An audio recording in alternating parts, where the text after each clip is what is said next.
जब अधर्म बढ़ता है, जब इंसान अपने कर्मों की सीमाएं लांघता है, तब न्याय भी अपने तरीके से उतरता है। आज हम जानेंगे उन 7 भयानक नरकों के बारे में जिनका वर्णन स्वयं भगवान शिव ने माता पार्वती से किया था। यह सिर्फ कहानी नहीं, एक चेतावनी है। हमारे कर्मों का परिणाम क्या हो सकता है? कैलाश पर्वत की शांत वादियों में एक दिन माता पार्वती ने भगवान शिव से पूछा, स्वामी, जो मनुष्य पाप करते हैं उनका क्या होता है? भगवान शिव ने गंभीर स्वर में उत्तर दिया, पार्वती, संसार में जैसे जैसे पाप बढ़ते हैं वैसे वैसे उनके दंड भी। मैं तुम्हें बताता हूं उन 7 नरकों की कथा जहां पापियों को उनके कर्मों के अनुसार दंड दिया जाता है। 1.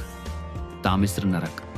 यह नरक उन लोगों के लिए है जो दूसरों का हक छीनते हैं, धोखा देते हैं, चोरी करते हैं, लालच में अंधे हो जाते हैं। यहाँ आत्मा अंधेरे में कैद रहती है, न रोशनी न आवाज, सिर्फ पीड़ा और छटपटाहट। उन्हें भूखा रखा जाता है और उनके शरीर पर बंधन लगाकर उन्हें सताया जाता है। 2.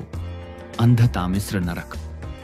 यह नरक उन पतियों या पत्नियों के लिए है जो अपने जीवन साथी से विश्वासघात करते हैं। यहाँ आत्मा को बार बार भ्रम में डालकर मानसिक यातनाएं दी जाती हैं। उनकी आंखों के सामने प्रियजनों की पीड़ा दिखाई जाती है। आत्मा इतनी डर जाती है कि पहचानना भी भूल जाती है कि वह कौन है। 3. रौरव नरक। रौरव नरक उन लोगों को मिलता है जो दूसरों को कष्ट देकर स्वयं का सुख पाते हैं। यह नरक अग्नि से भरा होता है। आत्मा को बार बार जलाया जाता है लेकिन वह मरती नहीं। ये वो स्थान है जहां पापी रुरु नामक भयानक जीवों से घिरे रहते हैं जो उन्हें नोच नोच कर खाते हैं। 4. महारौरव नरक। अगर किसी ने धर्म के नाम पर अधर्म किया, दूसरों को मूर्ख बनाकर अपना लाभ कमाया, तो वह यहाँ आता है। यह नरक पिछले नरक से भी अधिक भयानक है। यहाँ जमीन नहीं होती, बस आग और कांटे होते हैं। आत्मा को बार बार गिराया जाता है और राक्षसी जीव उसे चबाते हैं। 5. कुंभी पाक नरक।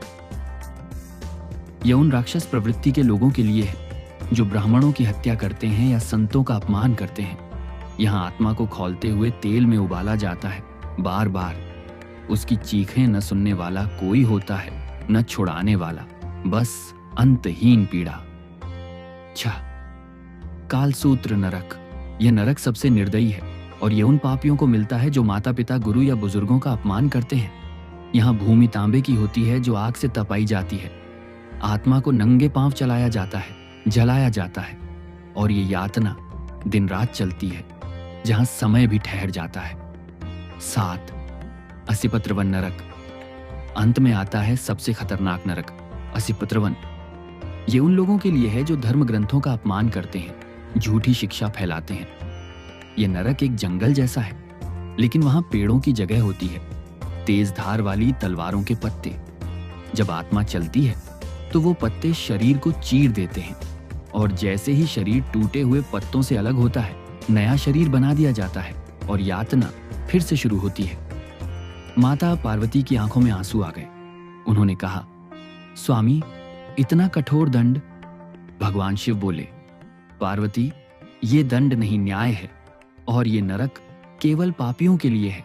जो सत्य, धर्म और प्रेम के मार्ग पर चलते हैं, उन्हें इन स्थानों की कभी आवश्यकता नहीं होती।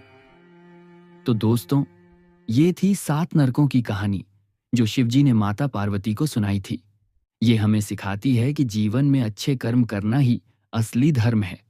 अगर आपको ये वीडियो पसंद आया हो तो लाइक करें, शेयर करें और चैनल को सब्सक्राइब करना ना भूलें। और हाँ, नीचे कमेंट करके बताएं कौन सी बात आपको सबसे ज्यादा चौंकाने वाली लगी।